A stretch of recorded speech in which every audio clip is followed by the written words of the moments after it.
ধুবুৰীত ব্যৱসায়িক অপহৰণ কৰা কোন এই চুটকি গুণ্ডা? ধুবুৰীত সংঘটিত হৈছে এক অপহৰণ কাণ্ড। ৬-৭জনীয়া দুৰ্বৃত্তৰ দলে সংঘটিত কৰে এই ঘটনা। হঠাৎ ব্যৱসায়ীজনৰ প্ৰতিষ্ঠানত প্ৰৱেশ কৰিয়ে বস্তু ভাঙি চুৰমাৰ কৰে দুৰ্বৃত্তৰ দলে।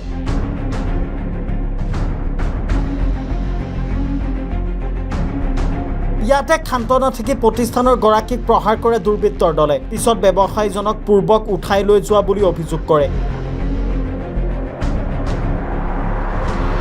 ঘটনা বিৱৰণী মতে বৃহস্পতিবাৰে নিশা প্ৰায় 8:30মান বজাত ধুবুৰীৰ নয়া মছজিদ স্থিত এইজন ইৰফানুল আহমেদৰ ব্যৱসায়িক প্ৰতিষ্ঠানত এটা 6-7জনীয়া দুৰ্বৃত্তৰ দলে প্ৰতিষ্ঠানখনৰ সামগ্ৰী লণ্ডভণ্ড কৰি উঠাই নিছিল।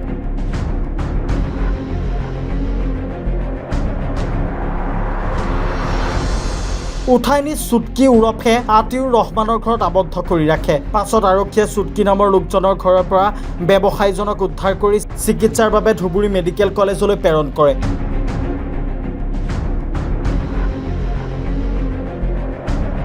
ব্যৱসায়ীজনক অপহৰণ কৰা কোন এই চুটকি?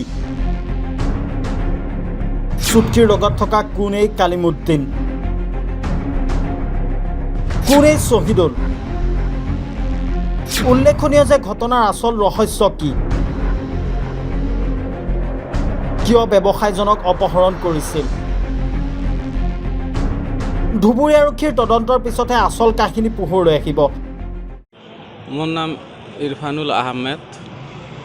মোৰ ঘৰৰ কিবা বেলেগ ঘৰুৱা কাজিয়া আছিল। মই কালি ৰাতি 8:30মান বজাত মই নয়া মছজিদত মোৰ মই দোকান বন্ধ কৰিব লৈছোঁ। মই দোকান খালি বন্ধ কৰিম। ইতিমধ্যে সেই সময়তে 6-7জনমান, এজন আছিল কলিমুদ্দিন আৰু এজন শ্বহীদুৰ আৰু বাকীবিলাকক মই চিনি নাপাওঁ।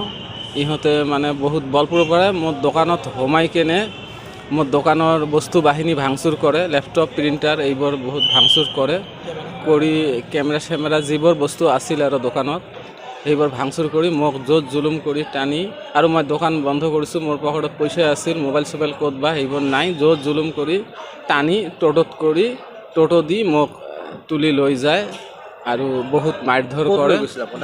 মোক লৈ গৈছে হাজাৰীগাঁও দি সেই ভুচিমাত এই কলিমুদ্দিন চুটকিৰ ঘৰত লৈ যায় মোক। তাত চুটকিৰ ঘৰত লৈ যায়। তাত যাই কিনে তাতো আৰু বহুত মাৰধৰ কৰি কেনে আৰু ভাবুকি দিয়ে যে এইবোৰ কথা পুলিচক নকবি, পুলিচক ক'লে কিন্তু কথা বেয়া হ'ব। আমি থানা পুলিচ সব আমাৰ SPৰ মানুহ, আমাৰ চিনাকি, আমাক একো কৰিব নোৱাৰে। ঘৰত খবৰ পাইছে, তাৰপিছত ঘৰৰ পৰা মোৰ মানুহ আহি এজাহাৰ দিছিল। তাৰপিছত পুলিচে যাই কেনে মোক তাৰ পৰা উঠাই লৈ আহে। মোৰ এইবোৰ চাৰ্ট ছিঙি দিছে, চব ছিঙি দিছে। এইটো বেলেগ চাৰ্ট ইহঁতে মোক পিন্ধাই দিছে আৰু।